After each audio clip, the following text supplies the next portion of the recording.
Hello there, and a very warm welcome to our YouTube channel. Today, I'm delighted to be joined by Caitlin, who is one of our lactation consultants.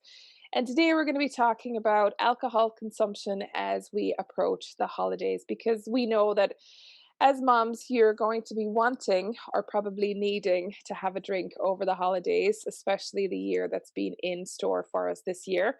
But we want to make sure that you've got the facts on what is considered safe. So today we're very glad to have you with us, Caitlin. Very warm welcome to you. Thank you. I'm glad to be here. So, for anyone who isn't aware of what a lactation consultant is or what an IBCLC is, can you give them a quick overview of what that means with regards to your specialty? Okay, so we're infant feeding specialists, and it's an international accreditation that we get.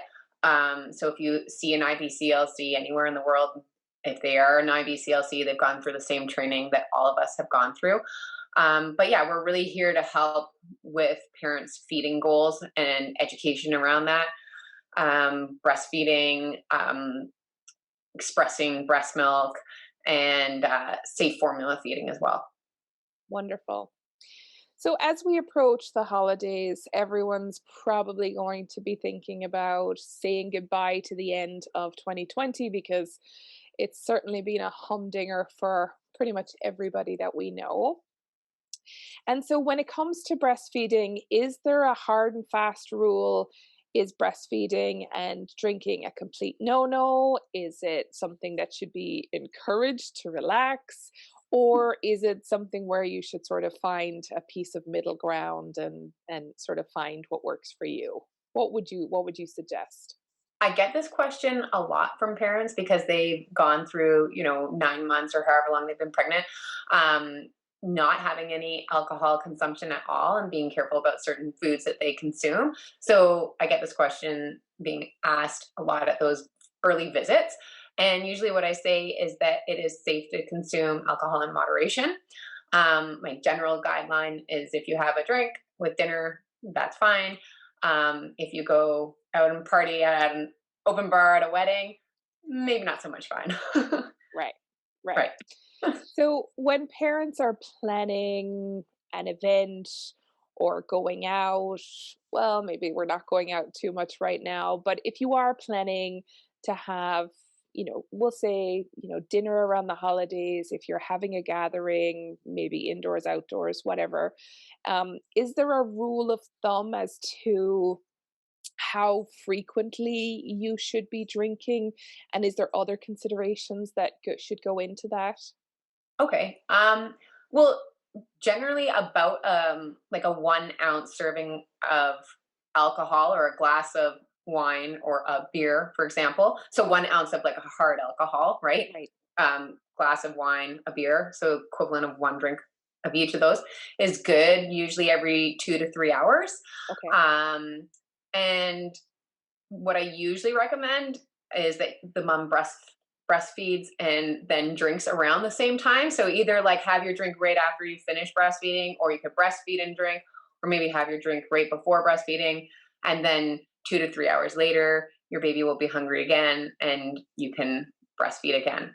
Um, However, if your baby gets hungry an hour and a half later, and you've had a glass of wine an hour and a half ago, I wouldn't tell the mom to pump and dump. I would just say feed your baby.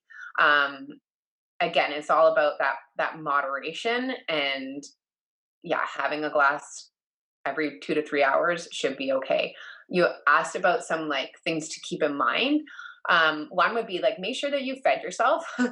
during the day, right? And that you're not like consuming alcohol on an empty stomach, because Right. I know like a lot of moms find it difficult to even just get any nutrition into them during the day, and 5 p.m. rolls around and they realize that they haven't eaten at all day. And then if you consumed a glass of wine at that point, it might affect you a little bit more differently than if you've had food throughout the day. Of So I course. think that's an important thing to keep in mind. And then maybe another important thing to keep in mind is, pre-pregnancy, like what was sort of your tolerance, sorry, for alcohol consumption. Uh-huh. If you have half a drink and you kind of feel a little bit happy after half, then maybe just start with half a drink every 2 to 3 hours, because we all sort of process alcohol a little bit differently depending on our body types and body compositions. Mhm. Absolutely. And I think it's probably worth noting too that a home measure of, tequila, rum, vodka, whatever it is that tickles your fancy, should probably be measured, because a home measure tends to be a little larger, well, at least in my house anyway, than And who what pours would it? be a 1 ounce. So 1 ounce, it doesn't appear to be very much, and of course, everyone wants to be generous, especially at the holidays. So I think we should probably suggest measuring what a 1 ounce drink actually looks like. And like you said, Caitlin, the tolerance level is, if you, particularly if you have been saving yourself and you haven't been having a drink, when you suddenly do have one, it might just, make you want to take a nap. So you want to make sure that you can hang around and enjoy the festivities. Absolutely, yeah. And if you were to consume more than a drink every 2 to 3 hours, or a little bit more excessively, I guess, it would be important just to kind of have a plan in place, so that like there's another caregiver there who's able to care for baby, and that you're not gonna like co-sleep with baby, and that if you're pumping, that maybe you pump and save that pumped milk for like a milk bath or something like that. Yeah. Or if you're breastfeeding and not going to use that milk, hand express or relieve your breasts, but have an alternate way of feeding baby if you're going to quite enjoy yourself. But definitely have in place somebody to care for baby too. Absolutely, absolutely. And we're not here to talk about, sort of drinking in excess. We sort of Right. want to be able to sort of clarify for those of you who have either found out that you're pregnant for, for the first time, or you've just recently had your baby and so you're going to be breastfeeding, particularly around the holidays, because obviously that's a time of celebration. It's usually when we see family and when we get together with friends and things. So we want to make sure that you have the facts, so that if someone of your family members or a well-meaning relative questions you on when it comes to having a drink and enjoying that well-earned drink, you've had 9 months where you didn't have the opportunity to do it, then now is a great time to be able to enjoy it. So we want to make sure that we've given you the information that you can discuss with them, so that you're not feeling like you shouldn't be drinking. Caitlin, you mentioned having a drink sort of every 2 to 3 hours. Is there a particular reason for that? It just allows your body time to metabolize the drink a bit more, so that there's lower concentration in your body at that 2 to 3 hour interval. And typically, babies will feed around there. Like I said, sometimes baby gets hungry at an hour and a half, and I wouldn't set the panic alarm at that point. Um, but yeah, just that's sort of the general guideline. Perfect. And so if somebody was feeling very nervous around breastfeeding and feeding their baby after having some alcohol, would you have any advice for them if they really didn't feel comfortable in giving their baby their milk directly after having some alcohol? Right. So, I mean, they could either, pump a little bottle beforehand. And usually the best time to pump or hand express some extra milk is in the morning after you've fed your baby. That's typically when you can get a little bit extra. And you might want to plan a few days ahead of time, because you might get half an ounce one day and then an ounce the next day. And then you work your way up to, 3 ounces or 90 ml, so that you have that bottle, so that you can kind of miss that one feed. Um, and you can combine different pumping or hand expression sessions together. So, over the course of a few days, if you're working your way up to a bottle, you can certainly do that and store it in the fridge, and then have somebody else give that milk to the baby via bottle or syringe or cup, however it is that the baby will take that milk.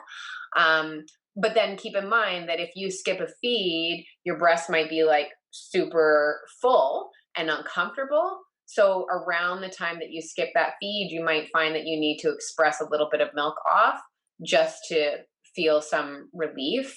And then obviously, if you don't feel comfortable giving that milk to your baby, you could either throw it out, or you could, like I said before, like use it for like a milk bath or something like that, so that it has some use to it. But Yes. yeah, yeah.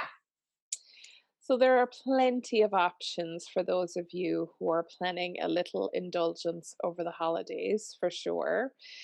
Is there any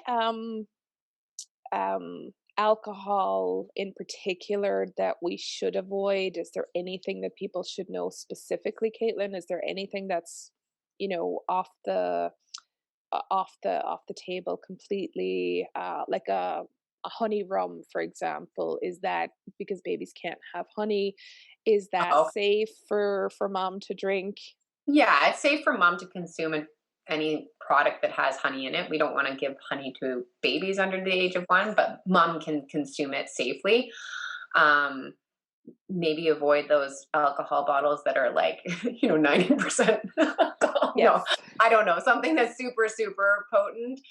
um but most people don't consume that, so I would say like most drinks and alcohol levels would be fine. You could have vodka, you could have rum, but again, like you said, measure out that 1 ounce and then mix it with whatever type of drink you like to mix that alcohol with. Right. And probably we would want to maybe consider any of the sort of highly caffeinated um, drinks, like I don't want to, knock on Red Bull or anything, but those types of energy style drinks, they're probably not the greatest mixer to have, I would think, right? Yeah, I didn't even think about that actually, but yeah, caffeine is a little bit like alcohol. In moderation, it's certainly safe for moms to have, a cup or two of coffee during the day. But in excess, it's not as great for baby. So yeah, I would avoid those energy drinks as well. Yeah. Okay, wonderful. So, to recap, then, it's perfectly safe if you are planning to drink over the holiday season with your baby. We can time those drinking sessions to one drink round about the time that we feed the baby. So, either just before you feed, as you feed, or just after you feed. And then that should sort of coincide with your baby feeding every 2 to 3 hours so that your body has had the chance to metabolize the alcohol. And so as you feed, you're sort of feeding and drinking at the same schedule, which gives you the best chance of being able to minimize any of the alcohol levels if you're at all concerned about it. But like Caitlin mentioned, if your baby suddenly decides that an hour and a half into what was your last drink, then you don't necessarily have to worry about it, because it is safe to say, Caitlin, that the amount of alcohol that would end up in your milk is very minimal, correct? Absolutely. Yeah. Your breasts are incredible filters. So your placenta is actually not the greatest filter, and a lot kind of passes through, which is why there's some sort of guidelines and restrictions on what moms can take, including certain medications that may have been safe pre pregnancy. And then your breasts are incredible filters. So medications that may not have been safe during pregnancy are now safe during lactation. And same with foods. So, yeah, very little of that alcohol passes through the breast milk to the baby. So, yeah, generally it's very safe. And I also want to say, like, don't feel pressured that you have to, drink your entire drink in 5 minutes because you have to wait 2 to 3 hours. Like, you can certainly sip on it and enjoy it. And I would say Absolutely. that's probably safer to do than drinking it as quickly as you possibly can. And if you do feel like you want to have one too many, Mhm. then it's probably best to get baby taken care of by a babysitter or another family member so that you can sort of relinquish your parenting duties and responsibilities and kick back and relax just that little bit extra if you feel like doing that, so that everybody's safety is taken into concern. Absolutely. So, Yeah. from Caitlin and I, we wish you a very happy holidays, and we hope that this year, even though it is going to be a little bit different for all of us, that we hope that you have the opportunity to put your feet up and relax nonetheless, and enjoy the time virtually with your family. And we'll be back in the new year with lots of more great topics and entertainment for you here on our YouTube channel. If you found today's video helpful, please give us a thumbs up. We would love to hear from you. And if you're finding the videos overall enjoyable, then we would love to have you along. So hit that subscribe button, that's that bell down there, and we would love to have you along for the ride. And we would love to hear what your drink of choice is going to be for the holiday season. If you've got some recipes to share with us, we'd love to hear those. I think I'm going to try and make a mulled wine into a glühwein. That's something that I had in Germany a couple of years ago. So I've looked out a recipe for that. So I might be attempting to make a little bit of that. So, Awesome. Caitlin, thank you so much for joining us, and we will be back with you very soon. Okay, take care. Thanks for having me. Bye. Bye.